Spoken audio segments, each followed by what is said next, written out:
Assalamualaikum warahmatullahi wabarakatuh. Waalaikumsalam warahmatullahi wabarakatuh. Selamat sore semua. Sore. Bagaimana kabar kalian? Baik. Sudah makan? Sudah. Ngantuk? Ngantuk. Sore-sore kok ngantuk. Biar gak ngantuk, di sini ada satu kasus yang dimana dilakukan di Ponpes, Pondok Pesantren, yang mana pelakunya itu pengelola ponpesnya itu sendiri, pelecehan seksual santriwati yang terjadi di Bogor. Nah, modusnya itu kasus pertama, modus MM memperbaiki suara korban dengan mengurut leher hingga ke bagian dada ketika sampai pada bagian sensitif, korban berontak dan keluar ruangan. Dan modus pelaku kedua, ada pengurus lain pesantren yang sama berstatus pimpinan inisial AM juga melecehkan dua orang santriwati.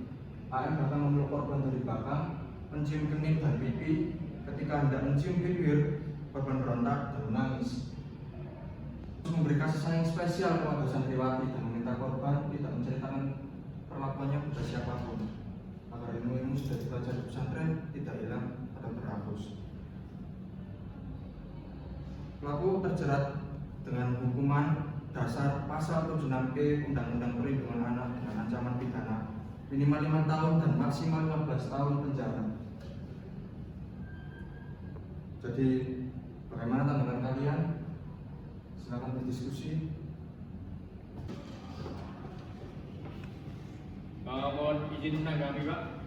Menurut saya pelecehan yang terjadi di pondok pesantren adalah suatu tindakan yang sangat serius untuk disorot dan sama sekali tidak dibenarkan. Jadi pondok pesantren yang awalnya seharusnya menjadi suatu tempat untuk mendukung pembelajaran agama dan moral serta pengetahuan, itu jika dilakukan suatu tindakan-tindakan seperti hal-hal tersebut sangatlah bertentangan, ya Pak. Jadi apabila terdapat bukti yang sudah cukup, sebaiknya menurut saya harus segera diproses di pengadilan. Proses tersebut juga harus dilakukan secara adil dan transparan sesuai dengan hukum yang berlaku, agar tidak ada suatu kasus-kasus serupa yang terjadi di Indonesia lagi. Cukup sekian, terima kasih. Saya izin menanggapi dari pernyataan Iwan tadi. Tadi kan Iwan ada bilang proses keadilan harus dilakukan secara adil dan transparan sesuai dengan hukum yang berlaku. Nah, apakah ada pasal-pasal tertentu dalam KUHP yang sesuai dengan kasus yang tadi kita bahas? Izin menanggapi. Jadi ada 3 pasal yang berkaitan dengan kasus yang seperti tadi dibahas, yaitu yang pertama pasal 289 KUHP, yaitu isinya tentang pemerkosaan yang mengatur tindakan memaksa persetubuhan atau melakukan perbuatan cabul terhadap seseorang. Yang kedua, pasal 290 KUHP, isinya tentang pencabulan yang mengatur tindakan cabul terhadap seorang di bawah umur. Yang ketiga, yaitu pasal 94 KUHP, yaitu isinya perbuatan cabul yang mengatur tindakan cabul tanpa kekerasan. Berdasarkan tanggapan dari Firda tadi, kan sudah disebutkan tentang pasal-pasal KUHP yang mengatur tentang tindakan pelecehan ini. Lalu bagaimana hukum di Indonesia menangani kasus ini dan hukuman pidana apa yang tepat diberikan kepada pelaku tersebut? Izin menanggapi dari pertanyaan Era yang menanyai tentang bagaimana hukuman bagi pelaku hukum atau hukum pidana tersebut bagi pelaku. Nah, sudah pastikan tindak pidana pemerkosaan itu merupakan salah satu kejahatan yang diatur dalam kitab undang-undang hukum pidana atau yang dikenal sebagai KUHP. Nah, setelah dibahas oleh Firda tadi, terdapat 3 pasal KUHP. Yang pertama ada pasal 249 KUHP, yang kemudian ada pasal 290 KUHP, dan yang terakhir ada pasal 294 KUHP 1. Nah, aturan dan hukuman bagi pelaku pemerkosaan itu tertuang dalam pasal 249 KUHP, yang dimana menyebutkan barang siapa dengan kekerasan atau ancaman kekerasan maksa seseorang untuk melakukan atau membiarkan melakukan perbuatan cabul atau diancam karena melakukan perbuatan yang menyerang kehormatan kesusilaan dengan pidana penjara paling lama 9 bulan. Pelaku pencabulan termasuk pelaku sodomi dapat dijerat dengan pasal 290 KUHP tentang pencabulan yang berbunyi dengan hukuman penjara selama-lamanya 7 tahun dihukum. Barang siapa melakukan perbuatan cabul dengan seseorang atau ketahuinya bahwa orang itu pingsan atau tidak berdaya, pasal 294 KUHP 1. Barang siapa yang melakukan perbuatan cabul dengan anaknya atau anak tirinya atau anak angkatnya atau anak di bawah pengawasan yang belum dewasa atau dengan orang yang belum dewasa yang pemeliharaannya, pendidikan atau penjagaannya, dianya yang belum dewasa, itu dapat diancam dengan pidana penjara paling lama 7 tahun.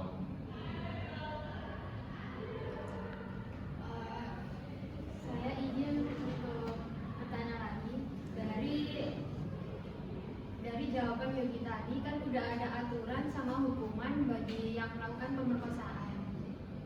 Nah, dari situ apakah penanganan kasus pelecehan ini mencerminkan semangat keadilan dan kesetaraan yang ditekankan dalam Pancasila?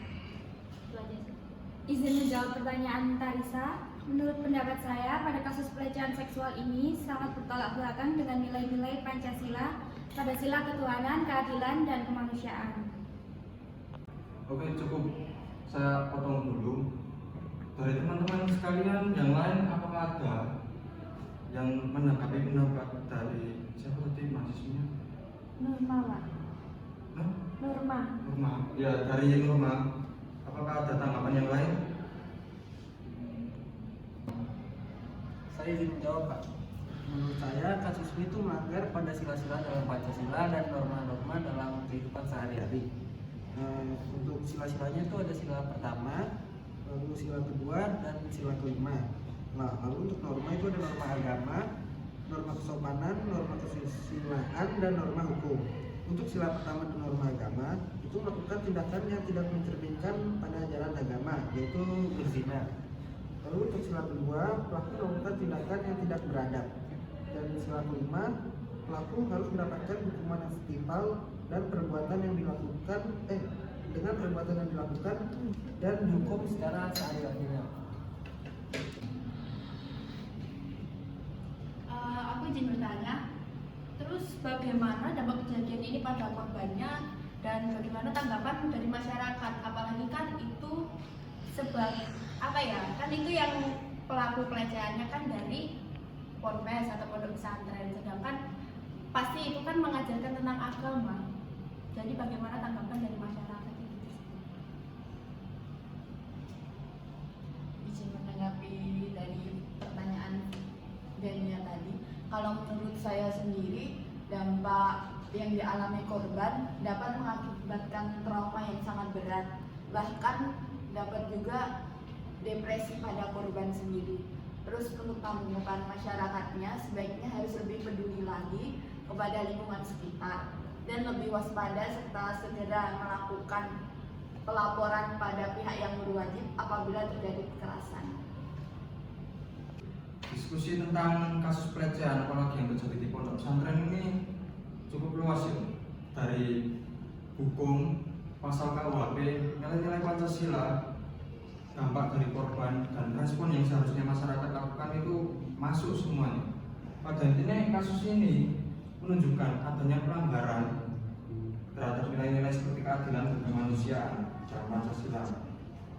Korban bisa mengalami dampak dari kejadian ini seperti dampak psikologis yang dimana nanti ujungnya depresi, stres sangat mengganggu, dan juga seharusnya respon masyarakat harusnya lebih responsif, yang dimana harus sebenarnya lapor kepada pihak yang berwenang terhadap pelecehan tersebut seperti polisi dan lain sebagainya. Dari kejadian seperti ini kita bisa mempelajari bahwa orang yang sebenarnya kita patuti sebenarnya ya nggak sebenarnya benar terus, nggak sebenarnya suci terus. Mereka punya nafsu, mereka punya hasrat yang dimana sulit menjaga nafsu sama hasrat itu jujur. Di kelas kita hari ini, jaga kesehatan, jaga pola makan, jaga tidur, jangan saat berkendara saat gelap, karena itu sangat membahayakan ya. Assalamualaikum warahmatullahi wabarakatuh. Waalaikumsalam.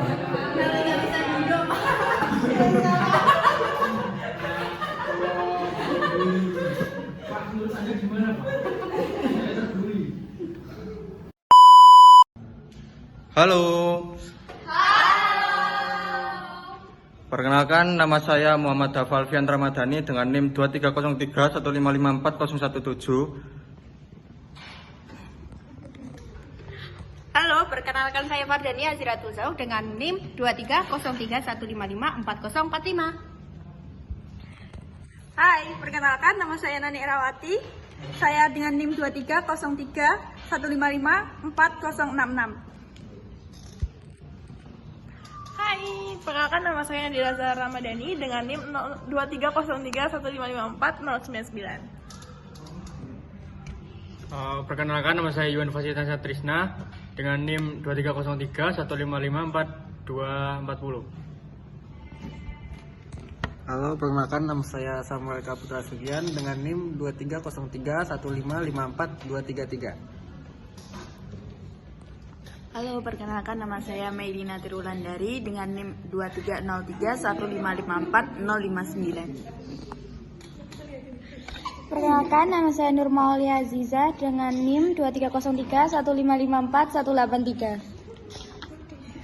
Halo guys, perkenalkan nama saya Firda Zaira Safa, saya NIM 230315544024. Siapa ini? Halo guys, perkenalkan nama saya Tarisa Dwita Abadi dengan NIM 230315541134. Halo guys. Halo, saya Yogi Ramadhani dengan NIM 23031598. Dadah.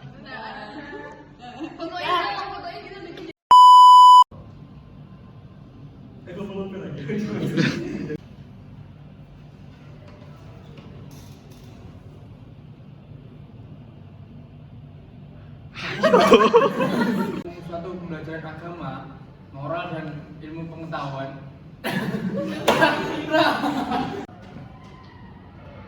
Mohon izin menanggapi, Pak.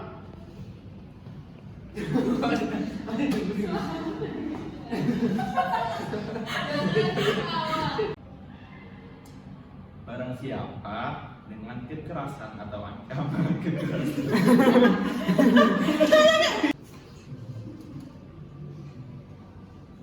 Sekian dari diskusi kelas kita hari ini.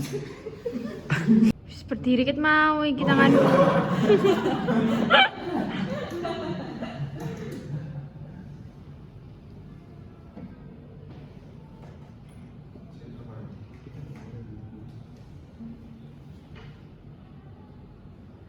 Assalamualaikum warahmatullahi wabarakatuh. Selamat sore semua. Jadi menurut saya pribadi, pelecehan yang terjadi Ya.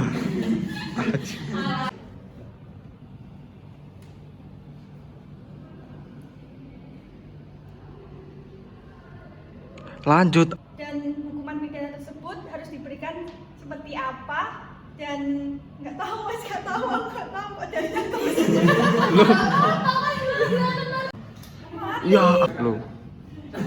Ya. Nggak boleh ketawa. Aman. Assalamualaikum warahmatullahi wabarakatuh. Selamat sore semua. Sore, Pak. Bagaimana kabar kalian? Udah makan?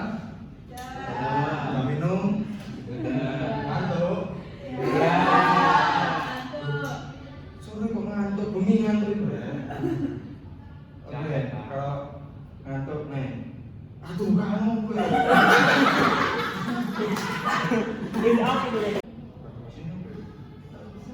Pantun. Jadi hari ini kita di mata kuliah hari ini. Itu nggak sih gini nggak sih kayak